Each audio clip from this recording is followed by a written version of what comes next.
We're Maple Mountain Eagles, and you're watching Game Night Live, baby. Let's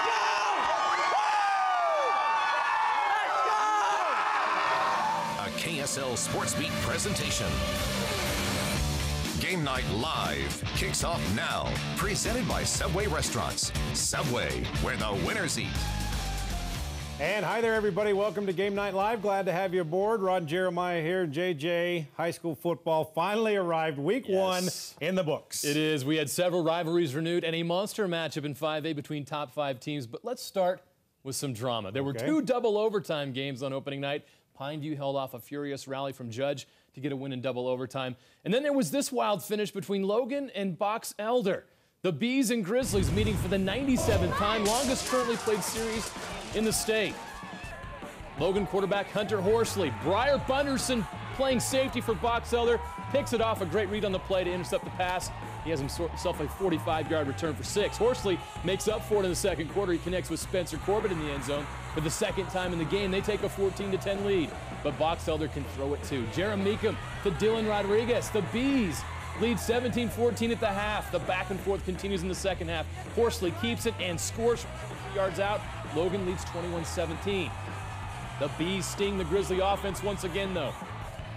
Meekum rolls out, and he's going to find Taylor Ashcroft in the end zone, and Box Elder takes a 24-21 lead. Now tied at 24 after a botched punt attempt by Logan, Box Elder is going to sneak it in and take a 31-24 lead with 1:07 left in regulation. Now things get crazy. A penalty gives Logan one last chance to force overtime, and they pull it off. Horsley to Corbett for the 3rd time in the game. We go to overtime. Free football, no score in the first. In the second, Horsley dives in from a yard out to give Logan a 7-point lead. That's very important. Remember that. Now it's the Bees' turn. And they're going to turn to 245-pound fullback committed to BYU, Darius McFarland. He cuts the lead to 1. Now the Bees just need to make the extra point to force a 3rd overtime. Oh no! No! Heartbreak for Box Elder while Logan breaks out in celebration. What a way to start the season. A 2-overtime thriller. Well, how can we match that the rest of the way? Good luck. Our Game Night Live crew was at Brighton yesterday for the top 5 matchup in 5A, Bengals and Harriman. Now, both of these teams have expectations of Bryce Eccles Stadium late November. This game was broadcast live on KSL.com, and it was a slow start. Man, did it pick up in a hurry.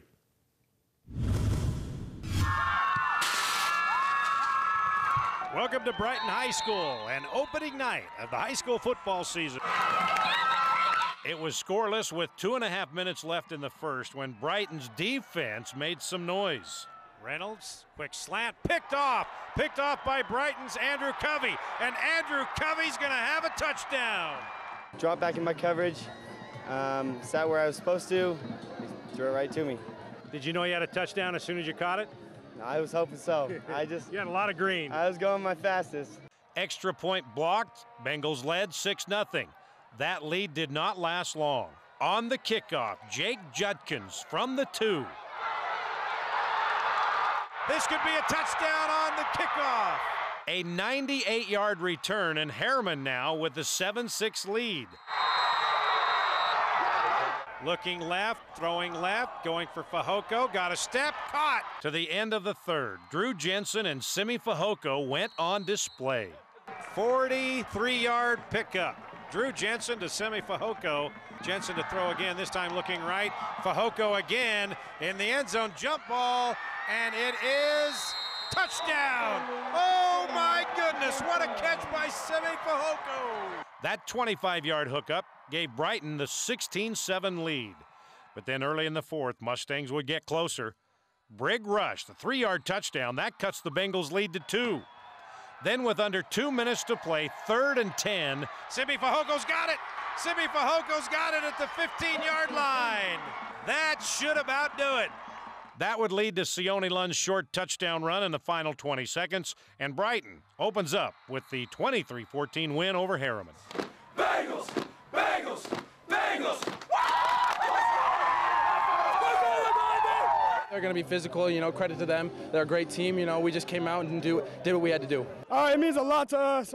We've been working really hard, really hard all summer, and it means a ton for us. So it's awesome. There's a lot of history between Highland and Mountain Crest. They resume their week 1 rivalry this season. Highland quarterback James Pembroke had a monster game. He breaks his 58-yard run that set up a touchdown. Soon after that, Pembroke keeps it on the option. There he goes. Highland has a 13-0 lead, but Mountain Crest would respond with 28 straight points. Tanner Schwab and Dallas Nyman, they hook up not once, but twice for touchdowns in the second quarter to take a lead. Then just before the half, a huge play on defense for Mountain Crest. Highland fumbles. Cody Olson picks it up. And he's going to go 35 yards for the score. The Mustangs led 21-13 at the half. Down 28-13 in the fourth. Highland would rally. Pembroke again continues to rack up yards, first with his feet, a 28-yard touchdown run, and then through the air to Ryan Lamson, wide open. Pembroke had 143 yards rushing, 3 touchdowns, and 163 yards passing, and a score in the air. That ties the game. Now 50 seconds left in the game. Mountain Crest spoils the rally. What a catch. Schwab to Neiman again for a third time. That's a touchdown. That's the game winner. Mountain Crest in a thriller, 35-28. Maple Mountain hosting Woods Cross. We go right to the second quarter. Jaron Hall finds James Wilson, and he will make a nice move, and then touchdown. 7-0 Eagles early. A couple series later, Woods Cross will get on the board. Brandon Wagstaff, he'll take it in from 10 yards away. They would miss the extra point, though, 7-6. Fourth quarter now, Jaron Hall scrambling, looking for Harrison Casper, wide open. Eagles up 21 in the fourth quarter. Woods Cross would make it close, scoring 12 in the final quarter, including this 80-yard catch and run by Jordan Orozco. But Maple Mountain would hold on to win 21-18. Pleasant Grove missed the playoffs last season, but with 16 starters returning, the Vikings are ranked 3rd in 5A and the preseason favorite in a stacked Region 4. They faced a big test in the opener, hosting 4A's number 2 ranked team, Corner Canyon. The Chargers coming off a semifinal appearance last year right before the half. Pleasant Grove finding its rhythm. Isaac Hamilton to the end zone, snagged by Malik Overstreet. And just getting started. Vikings up 14-10 at the half, third quarter, 1-point game. That is until Hamilton airs it out to Overstreet again. A 66-yard touchdown. 21-13, Pleasant Grove entering the fourth. Now the second play of the fourth quarter. Corner Canyon's Hayden Borg over the middle to Trevor Miller.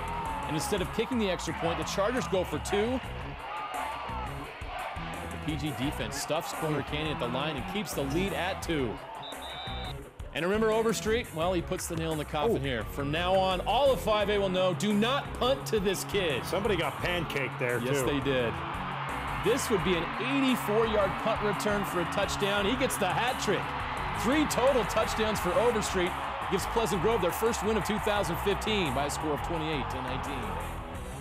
We called rear, so I just tried to get as far as right as I could. And I saw a lane open up on the left when I got down on the field, and it just opened up. It gives us a great confidence boost because they're a really big, strong team, and it just helps our morale. Well, Skyview made the move to 5A this season on the road to start it at Riverton. Bobcats QB Garrison Beach already in midseason form, connecting with Bryce Mortensen in the first.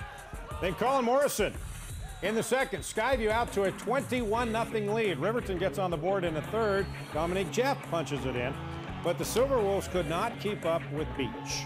He had 4 touchdown tosses. This one, 71 yards. A couple of wide open receivers here in the first 10 minutes of the show. That's Brock Mortensen. Skyview comes away with the win. 31-15 is your final. Beach, one of the best quarterbacks in Utah. 2 teams from the old Region 1. Weaver hosting Layton. Weaver jumps out to an early lead. The Warriors get the pass game going. Cameron Mortensen to Dean Brevin. A nice cut, and the Warriors lead 14-0 in the first. But then Layton finds the run game. Keone Larson had a monster game. He avoids the tackles with the nifty footwork. And look at him work. Takes this one 43 yards, his second touchdown of the game. Now some trickery on this play from the Lancers. Wide receiver Julian Blackman on the reverse. The Utah commit, the 2 sports star, going to take this one to the house, 63 yards, almost untouched. Lancers rush for 5 touchdowns, 3 from Larson, and they get the 41-25 win. A couple of teams that like to knock you in the face mask, East and Syracuse. Ooh.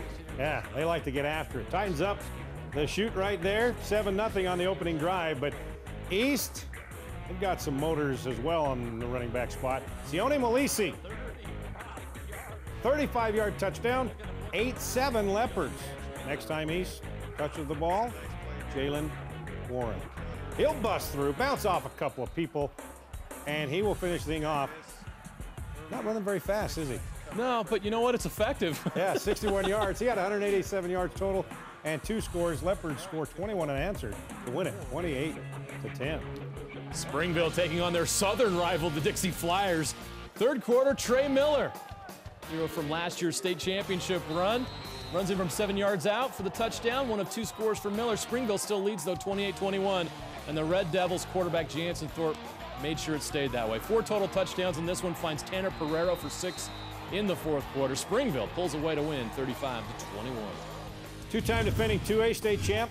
South Summit starting line without Jerry Parker as their head coach. At San Juan to open things up.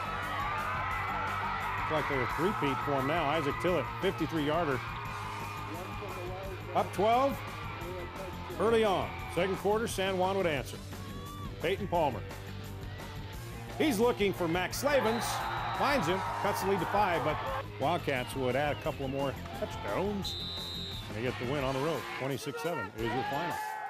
All right, Jeremiah, we have plenty more highlights to come from intriguing matchups in week 1.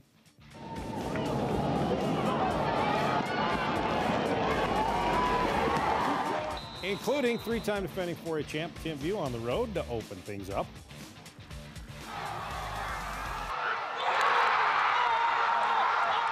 And of course, we got the primetime performers. Who was the best in week 1? You'll find out coming up next.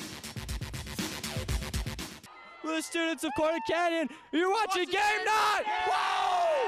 Yeah! The Chargers! Woo! Let's go! All right, throughout the high school football season, our Game Night Live staff will be all over the state covering high school football. Yeah, and we'll be vining out the best highlights as soon as they happen. Whichever play has the most loops by the start of our show will be our Vine of the Week. Here's this week's winner. Of course, it's Malik Overstreet, because he was awesome this week. First touchdown of the year, had over 2,100 loops, making it our Vine of the Week. You can search for these on Twitter on Vine using the hashtag KSL Game Night. You can also share them with us as well if you've got one of your own. Well, the first time in 16 years, Dave Peck wasn't on the Bingham sidelines. He retired after leading the Miners to 5 state titles in the last 9 seasons. Taking over for Peck is his longtime assistant, John Lamborn. Different coach, different approach, but the expectations remain the same.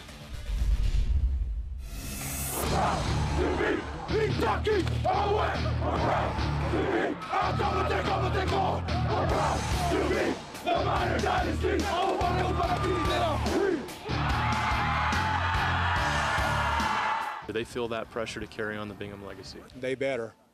We just get to work. We're playing like we have a chip on our shoulder. We go game by game and then playoffs and try to get that championship. Sometimes you worry a little bit about complacency, and so I'm saying, yeah, they better recognize the work that's been done to honor those before us and establish our kind of our new identity each year within that framework. The transition from Peck to Lamborn has been seamless. He's been an assistant at Bingham since the year 2000, and almost all the coaching staff has been retained. The Miners are ranked 13th in the country by Max Preps and are still the favorite to win a 3rd consecutive title. I think that's got to be a relief to them. I'm sure that, you know, they have some concerns about Coach Peck not being here, but I think as each day goes by, those have been dispelled. So I think we're okay, but, you know, we'll find out come Friday. He's been making us go hard. He wants us to be better than we've ever been, so he's making us do the little things, and it's just, he's a really good guy. And then we'll adjust in the game if we feel like that guy's making plays. We just take responsibilities for our actions and listen to our coaches and whatever they say. That's what goes on. You have head coaching experience and have had success, but this is a program that's nationally ranked and 2-time defending champs and all the pressure that comes with that. Yeah. Are you prepared for all that pressure and the expectations coming into a job where some other place where you're rebuilding you wouldn't have those kind of expectations? I can tell you, whether I was a head coach or an assistant coach, I felt the pressure to be successful anyway. So I don't know that that's that big. Now again, come Friday nights, I could feel a lot different. I don't know. Well, Lamborn and the Miners opened the season Friday night by hosting the Westlake Thunder. A little hockey to get you going. Bingham running back Javonte Smith earning every yard for this touchdown. It would give the Miners a 10-0 lead in the second quarter. One thing that hasn't changed at Bingham is the defense. Samote Lokatui, one of the heroes of that state championship win, gets the pick. He's off to the races. He's not going to make it to the end zone, but he's going to pick up 60 yards in the process. Next play, Bingham goes to the air for 6. Keaton Torrey to Braden Cosper, and the Miners are up 17-0 at that point. They would go on to shut out the Thunder, 38-0. Three-time defending state champ Timpview on the road at West open things up. And T-Birds, they got a running back, Sai Folau Mahina. Found the end zone 4 times last night. That's the first, a 16-yarder. This is the 4th. And can't catch him, and won't catch him. 61-yarder. Timpview opens up 35-0 on the road. Well, let's keep the shutout theme rolling. Lone Peak hosting Bountiful. It was all nights in this one. Lone Peak quarterback Talmadge Gunther gets the scoring started with this toss to Tyler McPherson. It's a 30-yard score. And here's a future BYU Cougar, Lone Peak wide receiver Jackson McChesney. Congratulations to him. He just committed to BYU this morning. He's just a junior. He had a touchdown and a lot of yards. You can see more about this game and others on Xfinity On Demand. Lone Peak gets a 31-0 win. North Summit at Layton Christian, 2A versus 1A. Opening drive, North Summit quarterback Braxton Northrup up the gut. That's a touchdown. It's 6-0. Next possession for the Braves. They chew up 8 minutes of clock. And then Tristan Wolstenhume caps the drive from 4 yards out. North Summit rolling in this one, and they keep it rolling. Rand Pence, he gets into the end zone. Okay, that Braves might be the open best up. name of the year so far. I like it. 32-0 win. And 5A runner-up American Fork hosting Hunter. The Cavemen have one of the best quarterbacks in the state, Tanner Smith. Look at that. That's pretty. 43-yard touchdown to Ashton Coleman. And AF led 7-0. Hunter gets a break here, though. AF, the bad snap. And then things go from bad to worse. Hunter's Palapoy Gilmore picks it up, and he's going to run in for the touchdown. But Hunter's offense just couldn't find the end zone, and AF did. Coleman had a nice game, takes his short slant over the middle and gets popped to the 2-yard line, setting up the final score of the game. Cavemen rock 'em, sock 'em, 17-7 in the win. Hurricane and Skyline kicked off the season on Thursday. Hurricane led 3-0 into the third quarter. How about this? 50-yard field goal by Moston. Tied at 3 heading into the fourth. Tigers back to punt. They cannot handle the snap. The Eagles recover inside the 30-yard line. Couple of plays later, George Weeks to Riley Sharp. Skyline had a 10-3 lead. Now a couple possessions later, it is Sharp again. This time steps in front of the pass, and it's an easy pick 6. Skyline opening up on Thursday night with a 17-3 win over Hurricane. Prime Time Performers, brought to you by Mr. Mac, dressing you for prime time. Okay, here are our primetime performers for week 1. Taylorsville freshman quarterback Dane Leituala. Freshman, really? Yeah. How's this for a debut? 301 yards rushing, 115 yards passing, and he accounted for 4 touchdowns in the Warriors' win over Murray. A freshman. Look forward to seeing him for the next 3 or 4 years. Our second primetime performer is Harriman's Noah Vea. He had 2 interceptions and a forced fumble. And the Mustangs lost to Brighton. Sione Finau of Kearns, 225 yards rushing, 4 touchdowns, 1 touchdown reception in the 62-42 win over Timpanogos. Those are our week 1 primetime performers. Okay, we've seen a bunch of highlights for week 1, but now we still have one more to go.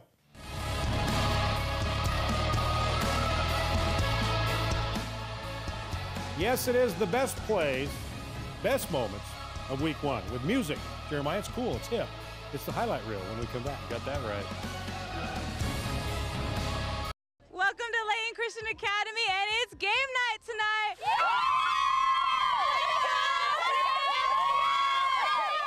All right, week 1 of the high school football season now in the books. All that's left is to watch the best in our first highlight reel of 2015. I'm excited because you know we'll get to see Simi Fajoko's catch again. And that wasn't the only great play in week 1. It's time now for the highlight reel.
Okay, we have 13 more weeks of this stuff. Thanks, folks. We'll be right back. Week 1 of the high school football season and Game Night Live in the books. We'll be back out on the road. Another high school this Friday, 6:30. Where should we go? We need help. You know what? You can tell us at JJ Sportsbeat, at Rod Zonal. Tell us on Twitter, Facebook, or email.